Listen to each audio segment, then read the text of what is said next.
We always called her Cousin Erin. She was my godmother, and while we didn't spend a lot of time physically together, I called her quite a bit in her later years. And she told me a lot about her younger days with my mother, her best friend. Specifically when they were kids spending the summer in Situate, how they would laugh and make fun of people they thought that were funny. My first memories of her were during the incredible run of the Boston Bruins in 1970. She was living in Huntington, Long Island, and having a very good time with it. Ever the Bostonian, unhappy about being far from the action when the Bruins hoisted 2 Stanley Cups in the Orr and Espo era. I was a huge fan, and so was she. And Boston at the time was a hockey town. We also shared another passion, and I noticed that it's acknowledged on her stone there, the Red Sox.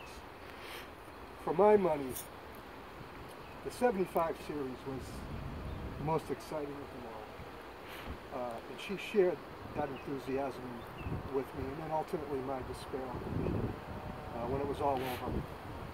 I was 16 at the time. I didn't know much about clubhouse karma and contracts and all the things that seem to be prevalent today in the game. And most of the older people that I would talk to these about would nod at me with a kind of a bemused attachment, but not her. She shared in the excitement, and she was as crazy about it as I was, not saying a lot. I can't believe I actually got to stay up in Game 6 to watch Carlton Fitzgerald and Bernie Carlos too. She wasn't patronizing ever when I talked to her about it. And she knew all the names, and she knew all the players, and she knew all the managers and coaches, even of the opposing team.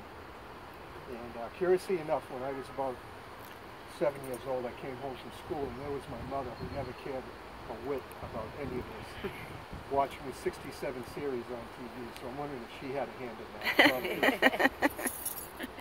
But ever the survivor, she bore witness to the greatest Red Sox story in their history in 2004, the World Series being anticlimactic, defeated the Yankees, being the greatest thing ever in such grand fashion.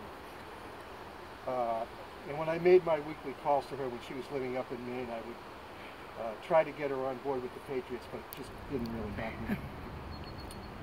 So I have a feeling her arrival into heaven, her induction into heaven, went something like this. She saw the light, and she walked into the light, and then she found herself in Fenway Park. She handed her ticket to the usher, and he said, "Right over there, Missy." And she went to her seat, and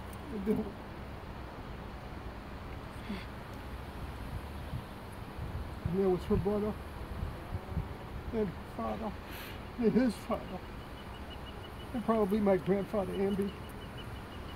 And they looked at her and said, "Hey, where you been?" Thank you, Tony. That was beautiful. Erin, did you want to read your story? A little bit of a lighter note. It's a blog post that I... And that's perfect. It's called, tell me if you can't hear me because I'm not sure how loud I am. Your alpaca moment could be yet to come. By definition, an alpaca is a domesticated, long-haired South American animal of the camel family, related to the llama and similar in appearance. Alpacas, however, have a monopoly on the family's beauty. My cousin Mary of Winterport, Maine, took her mother, her Auntie Anne, of Newburgh, Maine, to Northern Solstice Alpaca Farm to celebrate her 83rd birthday. As she made her way onto the farm using her walker, it was obvious that osteoporosis was no match for her on this day. But who would have guessed she would adopt an alpaca while she was there? That's my cousin Mary, a woman with an amorous and eclectic spirit.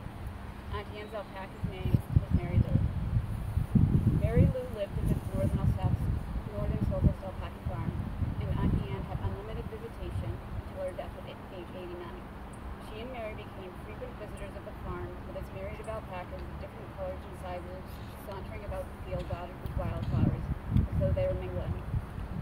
Mary and Auntie Anne befriended the farm's owners, 2 doting women, who ultimately married in a ceremony in the field, surrounded by alpacas, and with an alpaca named Effie May as the ring bearer.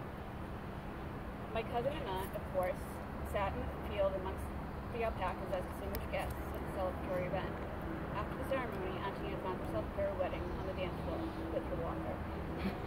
I aspired to be like Auntie Anne, who was also an avid Red Sox fan, who brought her own Red Sox napkins to the restaurant. After all, why not adopt an alpaca, especially if its care is elsewhere, and why not bring your favorite napkins to a restaurant if you happen to have favorite napkins? Thoughts of Auntie Anne remind me that my best moments might be yet to come.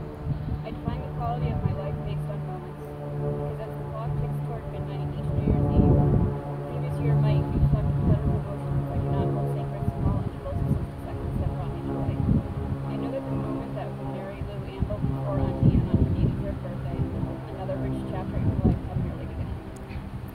Thank you. Anybody else want to say anything? Yes.